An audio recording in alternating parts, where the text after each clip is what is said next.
Going to show you a cartoon in just a moment. It's a it's a nice cartoon. It's good for you.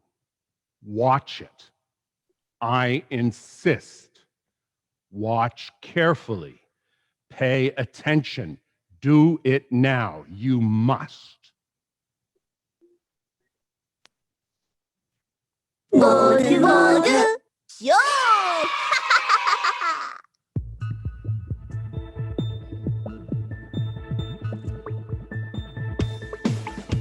Wake up, wash your face, get ready to go to daycare. Brush your teeth, have your meal, put on your clothes. Listen to mom, don't be picky. You have to eat well for your height. Eat carrots, eat broccoli, and eat onions. You'll see how it will benefit you. I'm saying this because I care about you. Don't be picky. Chew it well and eat slowly. Stop watching TV, stop playing games. It is past the time we promised. Play just an hour, clean up toys, and clean your room. Put it down, you got this at home. You already have it, why want more? You don't play with toys you already have, why buy new ones? You'll see how it will benefit you. I'm saying it cause I care about you. If you are coming inside, you have to wash your hands first. You'll know if you grow up later how much your mom loves you. Dad doesn't want to nag either. That's because we really love you.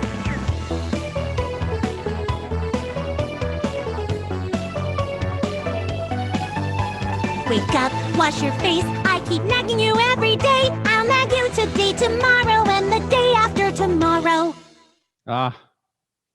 Nagging. It's so human. It's impossible to avoid, as in this Shel Silverstein poem. Listen. God gave us fingers. Ma says, use your fork. God gave us voices. Ma says, don't scream. Ma says, eat your broccoli and cereal and carrots. But God gave us tasties for maple ice cream.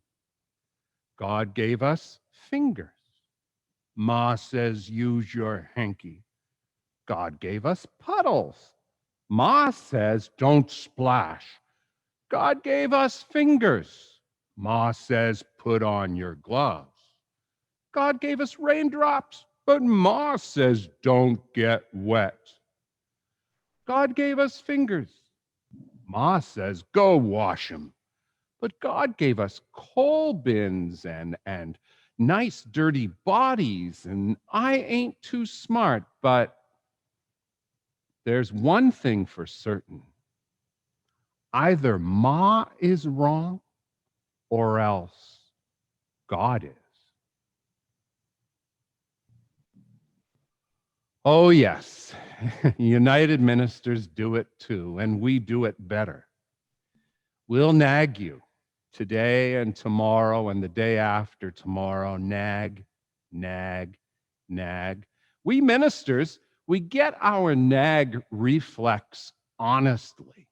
The Bible, after all, is full of nagging too, from the Ten Commandments to the Sermon on the Mount and much in between. Remember the Sabbath day. Honor your father and mother. Do not kill.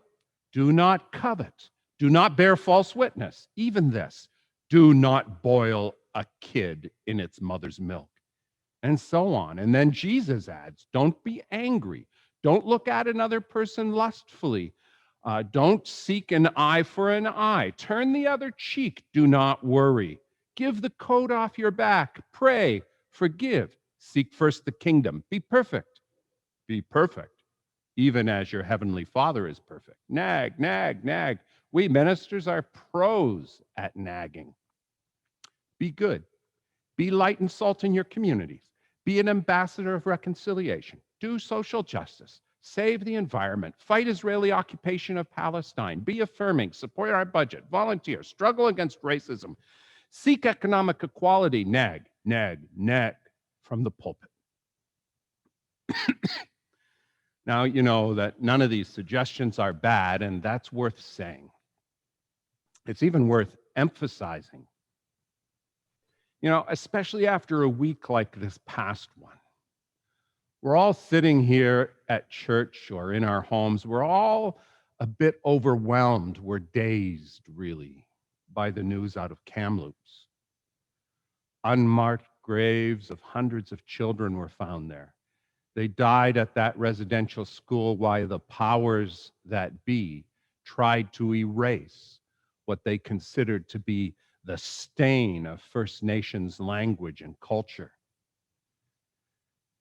We need to be told, encouraged, invited to do something about this, to make sure it doesn't happen again.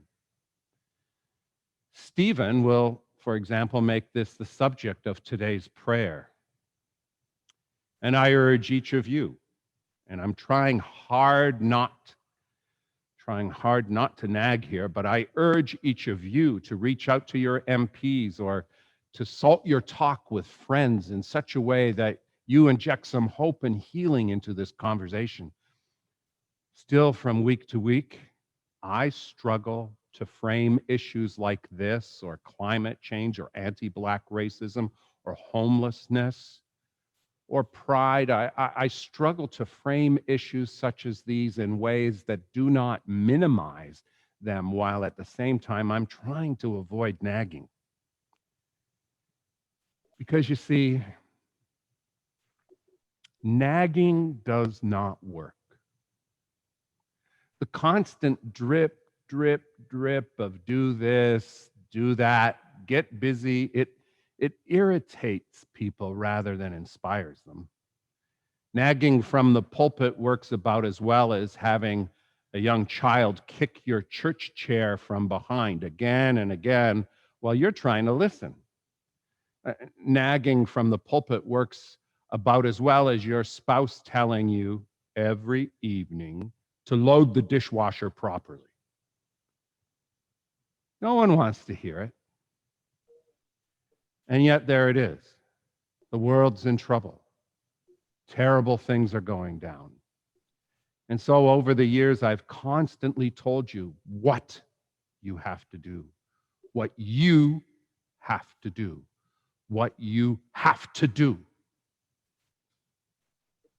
The trouble with all this nagging is that besides not being very fun to listen to, it shrinks the Christian life to this sort of legalistic code, a list of do's and don'ts, isolated from the good news and the consolations of the gospel that are supposed to fortify and inspire our action. When I constantly nag from the pulpit or in the home, then you begin feeling like you'll never get it quite right and you'll never quite measure up as a good Christian, all of which makes church really depressing. My pulpit nagging takes the fun and laughter out of your Christian life.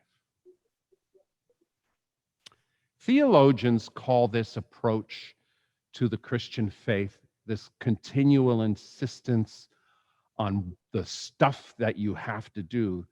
Theologians call this works righteousness. It's the idea that what really counts is getting good stuff done to win points with God or the church or fellow pew sitters. And naturally, what you do once you start will never be enough, will never be enough, will never be enough to make the grade or finally fix everything. Now, in the Bible, Jesus condemns one group of Jewish people, the Pharisees, for a similar approach to faith. This is interesting and instructive for us liberal United Church types. You see, what the liberal United Church of Canada is to evangelical or fundamentalist Christians here in Canada, liberal Pharisees of Jesus' day were to conservative Essenes and Sadducees and priests in Jesus' day. The Pharisees were liberals who had a flair for theological innovation. They helped introduce the idea of heaven and hell to Jewish religion, even though you won't find that in the Hebrew Bible. And at the time the Gospels were written, after the destruction of Jerusalem by Roman armies, the Pharisees managed to keep Judaism alive by turning it upside down and making all sorts of changes. So, for example, they moved away from worship in the one temple and towards many, many more small synagogues as the centers now of Jewish life. And the Pharisees emphasized literacy and Talmudic study as a way to keep Judaism going. It was a new idea and it worked. They even tried to convert non-Jews to Judaism.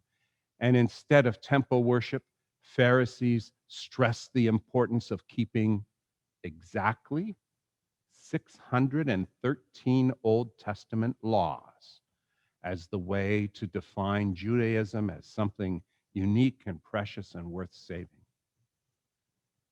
There were laws about how far you could walk on the Sabbath day, about what sort of clothes you should wear, about what you could eat, about how to provide for the poor and how to treat strangers, and on and on. So much so, in fact, that the Pharisees pretty much ended up writing off the common countryside Jews.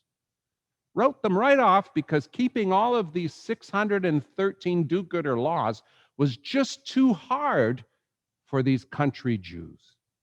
The Pharisees called these good but non-observant Jews people of the land, which pretty much translates in English to country bumpkins. They were everyday people who didn't have the time and the education or the resources to do all the liberal things demanded by the Pharisee leaders. This do-gooderism offended Jesus.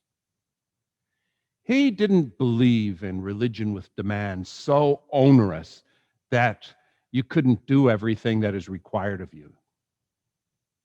So Jesus said, "You know, the teachers of the law and the Pharisees sit in Moses' seat, so you must obey them and do everything they tell you. But do not do what they do, for they do not practice what they preach. They tie up heavy loads and put them on your shoulders. That's work righteousness. But they themselves are not willing to lift a finger to move them, that is, to help you share the load and help you find a way." Jesus was saying that for all their liberal thinking, the Pharisees were nags. You have to do this, you have to do that. Want to be a good Jew? Well, you better be observant, you better keep every law, and you better study, you better be purified, etc., etc. Nag, nag, nag. Which brings us to today's text, where Jesus offers a kinder, gentler alternative to pulpit nagging.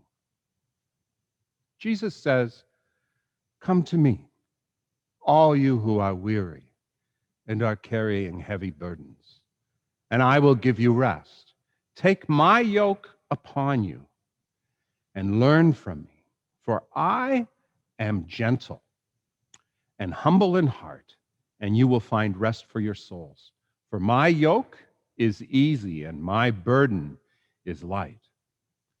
You probably know this, but a yoke was a strong piece of wood, as in this illustration, which lay over the shoulders of two oxen or even more, such that when the oxen walked forward, pulling a heavy plow, for example, their shoulders pushed together against the yoke.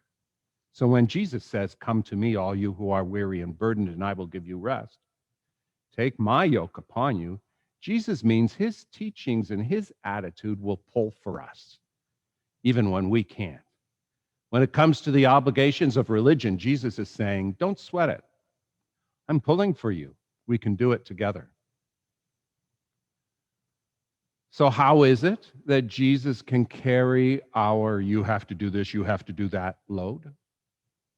The answer here is something of a mystery that's wrapped up in a lovely Christian word: grace. Grace is God's divine acceptance of us, even though we're not sure sometimes what to make of God, and even though we're not very good at embracing God in return, or even if we're not very good at doing everything that the minister would like us to do. We see grace most clearly in Jesus, who embraced not only the good Pharisees by eating with them, But Jesus also spent much time with Mary Magdalene, the prostitute, and the nameless woman caught in adultery. Jesus sought out lepers to spend time with them, and Zacchaeus, the tax collector, a turncoat, and even Roman occupiers. Jesus loved the people of the land too, and taught that God did not demand or expect perfection of them or anyone because of grace. There was nothing you had to do, nothing you had to do, and nothing you had to do. Nothing for Jesus to nevertheless love and embrace you, eat with you, laugh with you, and love you. And this amazing grace for failed Jews and even for Gentiles like us was so unexpected, so refreshing, so life-giving that it inspired Jesus' audience in turn to do the right thing and to turn their lives around and to be more like Jesus and to share the load with others, even though they were not nagged into doing so. Grace inspires gratitude, and gratitude inspires doing the right thing much more efficiently than nagging ever will. So, in conclusion, I invite you to take all the nagging that I have done these past 9 years, or that a minister like Stephen will do in the future. I invite you to take all such nagging with a grain of salt. Of course, we nag. Nagging is an occupational hazard for moms and dads with little kids at the supper table. And nagging is an occupational hazard for ministers like me. After all, and especially after a wretched week of news like the one we've just lived through, there's obviously so much work that still has to be done to make the world everything we dream that it could be. So frail, desperate, angry humans and pastors and ministers that we are, we nag in failing efforts to make the world a better place. Still, remember, Jesus has already shown us what is good. His demonstrated grace, and that ultimately his yoke is easy, his burden is light. And that's exactly the sort of good news that can inspire all of us more than nagging ever will.